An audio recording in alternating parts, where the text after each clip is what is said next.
ইয়ানফাই তখন ওই গাছটি দেখায় যে গাছটি থেকে গুহা থেকে পেয়েছিল, যার বদলে ইয়াংকাইকে ওই এল্ডারটি একটি গাছ দিবে বলেছিল এবং তার সাথে সাথে ওই দোকানটি পরিষ্কার করতে বলছিল।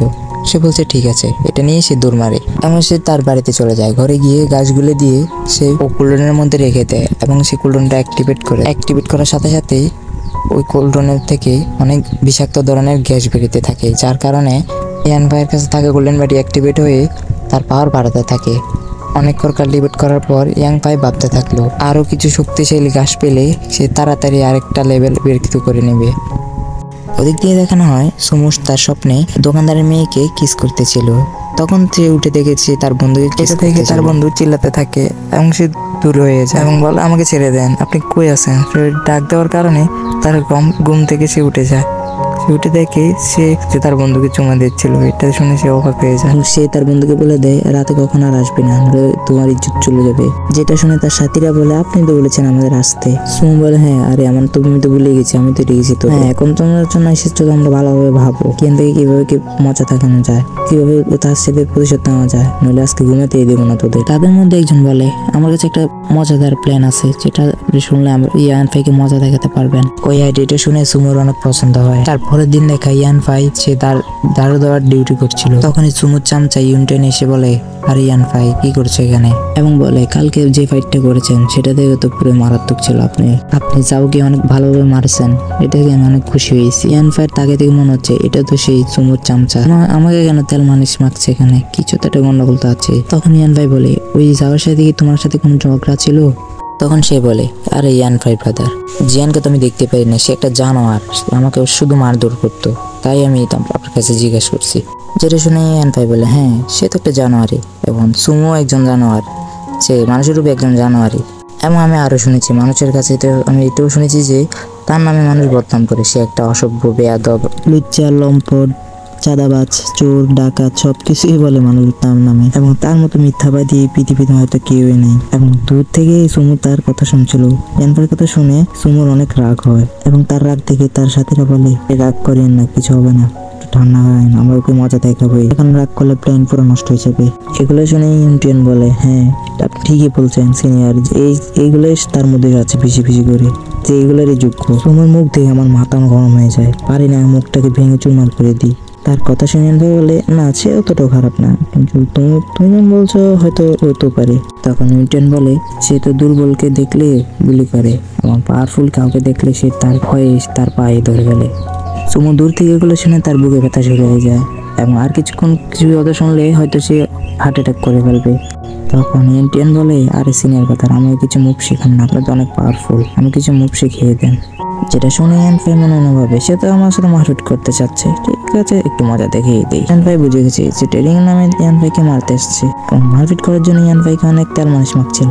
তখন ইয়ানফাই তার কথা শুনে বলছে ঠিক আছে আমি তো মারপিট করবো, কিন্তু তার শর্ত আছে, তার বললে আমি কিছু দিতে হবে। তখন তার কথা শুনে ইউনটিয়ান বলে ঠিক আছে, তার বললে আমি আমার কাছে কিন্তু কন্টেন্ট পয়েন্ট আছে সেটাই দিব। তখন ইউনটিয়ানের সাথে মাথায় বুদ্ধি এসেছে এই পয়েন্ট গেলে যাক, তার বললে তো ইয়ানফাই কিছু মারতেই পারবো আমি, ইয়ানফাই তো বারোটা বাজাতে পারবো। এবং ইয়ানফাই বলে ঠিক আছে, তার বললে আমার কিছু হাফ কিনে নিয়ে আসো, তারপর আমি মারপিট করবো। তারপরে সিনি ইউনটিয়ানকে দেখতে পাই সে ঘাস কিনে নিয়ে এসেছিল এবং সে মনে ভাবছে এটার দাম অনেক বেশি, এই ঘাসগুলোর বলতে যদি ইয়ানফাইকে মারতে পারি সেটাই অনেক। তারপর সিনি দেখি ইয়ানফাইয়ের সাথে ইউনটিয়ান মারপিট করছিল, কিন্তু সে অ্যাটাক করে, কিন্তু ইয়ানফাই এটা অ্যাটাক ডজ করে নেয় এবং অনেকক্ষণ চেষ্টা করার পর ইউনটিয়ান একটি ঘুষি মারতে পারছিল, যার ফলে ইউনটিয়ান উল্টা ব্যথা পায়। ইয়ানফাইয়ের তো কিছুই হয় না, যেটা থেকে ইউনটিয়ান তার সেকেন্ড স্কিল ইউজ করতে থাকে এবং ইউজ করে সে ইয়ানফাইয়ের চারিদিকে ঘুরতে থাকে এবং ঘোরার সাথে সাথে সে তার চারিদিকে কিছু পাম্প অ্যাটাক করে, কিন্তু ইয়ানফাইয়ের গোল্ডেন মুডের কারণে তার কিছুই হয় না। এখন আক্রমণ করার সময় হলো ইয়ানফাই লাভ দিয়ে মিংটিয়ানকে একটি লাথি মেরে তাকে দূরে ফেলে দেয় এবং মিংটিয়ানের উপরে উঠে তাকে ঘুষি মারতে থাকে। ইয়ানফাই ঘুষি মারতে মারতে বলে জুনিয়র তুমি আমার ঘুষি খেতে থাকো, ওই ঘুষি সারা জীবন মনে থাকবে, এটা তোমার শিকার জন্য বেস্ট একটি। এবং এই ঘুষি খেতে খেতে মিংটিয়ানের অবস্থা একবারে খারাপ হয়ে যায়। এত ঘুষি খাওয়ার ফলে মিংটিয়ান বলে ভাই আমাকে আজকের মতো এখানে ছাড়ে দাও, আমি আজকের মতো আর প্র্যাকটিস করতে চাই না। কথা শুনে ইয়ানফাই তাকে ছেড়ে দেয় এবং বলে সামনের থেকে আর ভালোভাবে তোমাকে ট্রেনিং দিব, তো তুমি চলে আসো এবং ওই পাওয়ারফুল ঘাস দেওয়ার জন্য তোমাকে ধন্যবাদ। ইয়ানফাই চলে যাওয়ার পর সে কাঁদছিল এবং বলছিল আজকে আমি অনেক টাকা আমার লস হয়ে গেছে এবং সাথে সাথে অনেক মারও খেয়েছি, আমার তো পুরো লাইফটি হয়তো আজকে শেষ হয়ে গেল। তখন এগুলো দেখে দূর থেকে সুমু বলছিল ইয়ান 5 লেভেলের হয়েও 5 লেভেলের সাথে কিভাবে ফাইট করতে পারলো, আমি তো বুঝতেই পারছি না। এরকম ঘটনা তো লিংসা পাবে না, তাহাকে কখনোই হয়নি। এগুলো সে বলছিল, তখন পিছন থেকে ইয়ান 5 এসে বলে থ্যাংক ইউ ব্রাদার তাকে পাঠানোর জন্য, তার কারণে আমি একটি পাওয়ারফুল ঘাস পেয়েছি এবং উত্তম মারও দিয়েছি। তারপরে তো যদি কাউকে পাঠাই একটু বড় লোক পাঠাই যাতে আমি একটু ভালো টাকা কামাতে পারি। তখন ইয়ান 5 কথা শুনে সে অবাক হয়ে যায়, বলে তুমি কিভাবে জানো সে আমার বন্ধু? যেমন ইয়ান 5 বলে তুমি যখন ওই দিন আমাকে বাড়ি আগুন জ্বালাতে আসছিল তখন আমি সেদিন তাকে দেখে ফেলেছিলাম এবং আমার সবই মনে থাকে, কে এসেছিল আমার কাছে, কে আমার শত্রুকে বন্ধু সব আমার মনে আছে। তাদের ভাই দিয়ে ইয়ান 5 তার বাড়িতে চলে এসে কাল্টিভেট করে শুরু করে দেয়। ইয়ান 5 বলে এরকম কাল্টিভেট করতে থাকলে আমি তো বড় লেভেলে 5 লেভেলে চলে যাব, কিন্তু 5 লেভেলে যাওয়ার আগে আমার মধ্যে ভাইটালিটি এনার্জিটা আগে অ্যাক্সেস করতে হবে। এমন একটি ভাইটালিটি যেটা সময়ের সাথে সাথে বিভিন্ন ধরনের হয়ে অনেক পাওয়ারফুল হতে থাকে এবং এই ভাইটালিটির কারণে সামনে গিয়ে আমার ইয়াং এনার্জিও আমি কালেক্ট করতে পারবো। তার আগে একটি ব্রিজ তৈরি করবে, তার বদলে আমি বড় 5 লেভেল ব্রেক করতে পারবো। ইয়াংটাই ভালোভাবে জানে তার মধ্যে ভাইটালিটি তার বডির মেইন কোরের মধ্যেই লুকিয়ে আছে এবং সে অনেকক্ষণ ধরে তার ভাইটালিটি অ্যাক্টিভেট করার চেষ্টা করছিল এবং কোনো মতে অনেক চেষ্টা করার পর সে ভাইটালিটি কিছুটা অ্যাক্টিভেট করতে পেরেছে। এগুলো এতটা স্ট্রং না, কিন্তু সময়ের সাথে সাথে এগুলো বাড়তে থাকলে সেটা আরো স্ট্রং হয়ে যাবে। এবার ইয়ান 5 এই ভাইটালিটির মধ্যে দিয়ে অ্যাজেলিটি ইউজ করে সে কাল্টিভেট করতে পারবে এবং সে আবার সে গাছ পুড়িয়ে তার কাল্টিভেট করতে শুরু করে দেয়। ততক্ষণে অনেক রাত হয়ে যায় এবং সুমু তার বাড়ির পিছন দিকে তার উপর নজর রাখতে থাকে। তারা মাস্ক কিনতে চলে যাতে তাদেরকে কেউ না চিনে। অনেকক্ষণ অপেক্ষা করার পর তার দলবল বলছিল, আরে সিনিয়র তাকে একটু পাওয়ারফুল দিয়ে দেন, যখন আপনার লেভেলে চলে আসবে তখন আপনি ওর খেল খতম করে দিয়েন। তখন সুমু এই কথাগুলো শুনে সে বিরক্ত হয়ে বলে, না আমি এটা হতে দিতে পারি না, আমি আর সহ্য করতে পারবো না। সে যতক্ষণ পর্যন্ত আমি তাকে মজা দেখাবো না ততক্ষণ পর্যন্ত আমার মন শান্তি হবে না। তখন ইন্টার্ন তাকে বুঝতে থাকে ইয়ান 5 অনেক পাওয়ারফুল হয়ে গেছে, আমি তার সাথে এখন পারবেন না, আমরা যদি তার উপর লুকিয়ে অ্যাটাক করি তার সাইড থেকে আমাদের পানিশমেন্ট হবে। সুমু মিনটেনকে ধরে তাকে নিচে ফেলে দেয় এবং বলে তুই আগে তার থেকে ভয় পাওয়া বন্ধ কর। আমি এটাই বুঝতে পারলাম না এত রাতে সে বিরক্ত কিভাবে করে, তাই আজকে দেখবো। আর একটু আমরা ধৈর্য ধরে বসে থাকবো, সুযোগ পেলে তার উপর অ্যাটাক করে তার অবস্থা খারাপ করে দেবো। তাকে এমন মারবো সে 3 দিন বিছানা থেকে উঠতে পারবে না, যদি পুরো কোনো সমস্যা হয় সেটা আমি নিজে দেখে নেবো।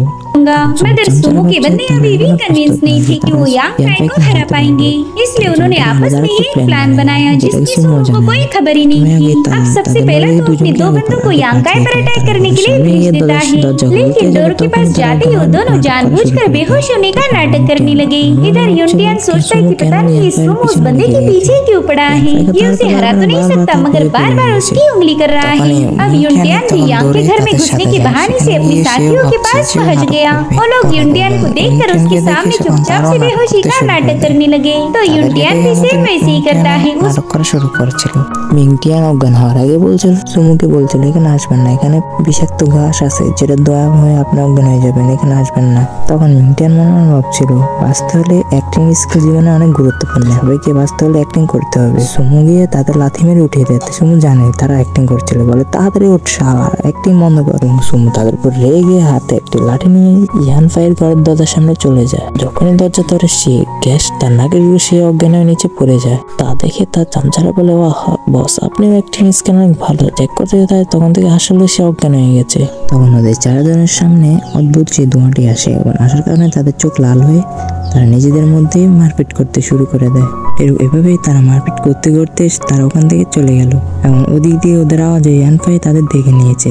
ইয়ান 5 বুঝে গেছে এই ঘাসের কারণে তাদের এই অবস্থা হয়েছে, তারা তাদের সহ্য করতে পারেনি। পরের দিন ইয়ান 5 এরিনাতে চলে আসলো। ইয়ান 5কে এরিনাতে দেখে ওরা সবাই বলে ইয়ান 5 তোমরা আজকে হয়তো চারু তাড়াতাড়ি দিয়েছো, তার জন্য আজকে এখানে এসে। তাদের কথা শুনে ইয়ান 5 বলে ঠিক আছে তোমাদের কথা শেষ হয়ে গেলে এখন চলো একটু প্র্যাকটিস করা যাক। ওরা জানা না ইয়ান 5 রাতে প্র্যাকটিস করে 7 লেভেলে চলে এসেছে। 7 লেভেলের পাওয়ার টেস্ট করার জন্য ইয়ান 5 তাদের সাথে ফাইট করতে যাচ্ছে।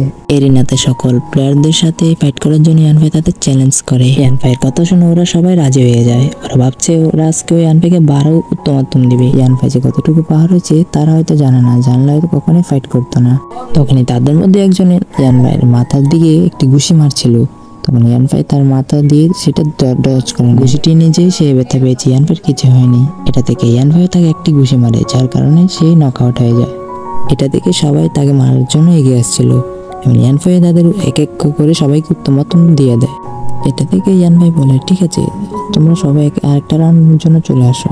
তখন ওরা বলে না ভাই তুমি আমাদের পয়েন্ট রেখে দাও, তাহলে আমাদের এখান থেকে যেতে দাও। এক এক করে তারা সেখান থেকে চলে যায়। ওদিক দিয়ে সুমন বলে কালকে রাত্রে সে ইচ্ছে করে ওই বিষাক্ত গ্যাস দিয়েছে, সে জানতো আমরা যে কালকে তাকে মারতে যাবো। ইয়ান ভাই কিন্তু তার দুর্বল বুদ্ধি, সে অতটাও দুর্বল নয়, সে আগে থেকে সব প্ল্যান করে রাখে। ততক্ষণে ইয়ান ভাইয়ের সাথে যারা মারপিট করেছিল তারা এসে সুমুর কাছে বিচার দেয় ইয়ান ভাইয়ের নামে। সুমুকে আরো আগাতে থাকে যাতে ইয়ান ভাইকেও মারধর করে। ওরা বলে ইয়ান ভাই আমাকে কুত্তার মতো পিটেছে, তাই আপনি আমাদের প্রতিশোধ নিন। তাদের কথা শুনে সুমুর অনেক রাগ হয়। এইদিকে মিন্টিয়ান মনে মনে ভাবছিল তাদের সাথে ইয়ান ভাই মোকাবেলা করে পারবে না, ইয়ান ভাই তাদের থেকে অনেক পাওয়ারফুল হয়ে গেছে এবং যে বলে সেই কাজ।